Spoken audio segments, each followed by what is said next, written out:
Welcome to the Real Estate Espresso Podcast, your morning shot of what's new in the world of real estate investing. I'm your host, Victor Menashe. On today's show, we're looking again at the macro environment. So much of what's happening in the world of real estate is being dominated by the macro environment, which is why we keep coming back to it. And on today's show, we're looking at a definition of inflation in order to better understand deflation. There is a case to be made for deflation, and today's show is the first of a two-part series on deflation. Now, I know what you're thinking. How can we be experiencing deflation when the statistics are clearly pointing to inflation? In fact, the Federal Reserve and the central banks around the world have been raising interest rates in order to fight inflation. You're probably wondering, has Victor totally lost it? We've become accustomed to thinking of inflation as meaning the Consumer Price Index. The Bureau of Labor and Statistics has several metrics for price indices. There's the Consumer Price Index, which includes the more volatile food and fuel components. Then there's core CPI, which excludes those more volatile components. However, in almost every case throughout history, it can be shown that these measures are not inflation per se, but rather the symptom of inflation. The actual inflation is the inflation that precedes it, and that's the inflation of the money supply. When you have more currency bidding for a fixed amount of goods and services in an economy, that excess money will eventually bid up the price of those goods and services. Now, I know what you're thinking. The economy is not of a fixed size. So if the economy grows in real terms, then the economy should be able to withstand some growth in the money supply without having an impact on prices. And that is true. But the problem is that we have been growing the money supply much, much faster than the economy. This is the so-called printing of money that's been a favorite trick of political leaders. One of the earliest known examples of currency debasement occurred in ancient Rome during the 3rd century. Emperor Caracalla debased the silver denarius, which was the standard currency of the Roman Empire, simply by reducing the amount of silver in the coin. He did this to finance his military campaigns and other expenses. In ancient Greece during the 5th century BC, the Athenian statesman Solon implemented a currency reform that reduced the weight of the drachma.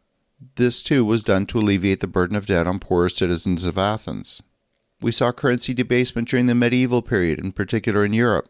Kings and rulers would reduce the amount of silver and gold in their coins to finance their wars and other expenses. For example, during the reign of Henry VIII in England during the 16th century, the silver content of the English penny was reduced several times.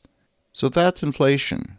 But what about deflation? If consumer price inflation is the result of inflation of the money supply, then it would make sense that consumer price deflation would be the result of a decrease in the money supply.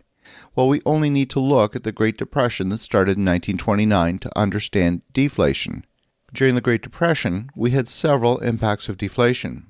Deflation means that money is scarce, and all of a sudden money is more valuable than it was. Savings become more valuable, prices drop, and guess what? Even debt becomes more valuable. Deflation increases the real value of debt, making it more difficult for borrowers to repay their loans.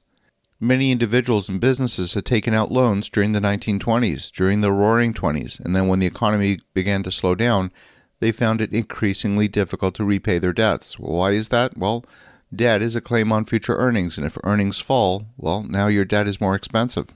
Number 2, investment. Deflation reduces the expected return on investment. It discourages businesses from investing in new projects. The rate of investment declined, leading to further reduction in economic activity and further reduction in employment. Number 3, prices decrease. Deflation leads to a decrease in prices. And while that might seem like a positive thing at the beginning, it can actually kill the economy. Falling prices leads to a decrease in profits, which leads to a decrease in investment and employment. Additionally, falling prices leads to a vicious cycle of decreasing consumer spending, leading to further price decreases, which then leads to less consumer spending. And then number 4, monetary policy. The Federal Reserve Bank was a relatively new institution at the time of the Great Depression. They didn't have the tools and the knowledge of monetary policy that it has today. And I'm not positive that they're that much better at it today, to be quite frank. But history has judged that the Fed's policy of raising interest rates and reducing the money supply in response to the stock market crash of 1929 is thought to have severely contributed to both the severity and the duration of the Great Depression. Overall, monetary deflation contributed to the hardships of the Great Depression by increasing the burden of debt, discouraging investment, leading to decrease in prices, all of which were amplified by the Fed's policy. The financial crisis of 2008 caused a reduction in the money supply, not in every sector of the economy, but in one principal sector, and that's real estate. Lending was tight even for businesses, but on average it didn't fall into negative territory, at least not for a sustained period. The deflation of the money supply happened when lending dried up. Prices fell as a consequence, and defaults on loans went through the roof. Many of those whose values went below their loan amounts handed over the keys to the lender in droves. So here we are in 2023 with plenty of signs of deflation in the money supply.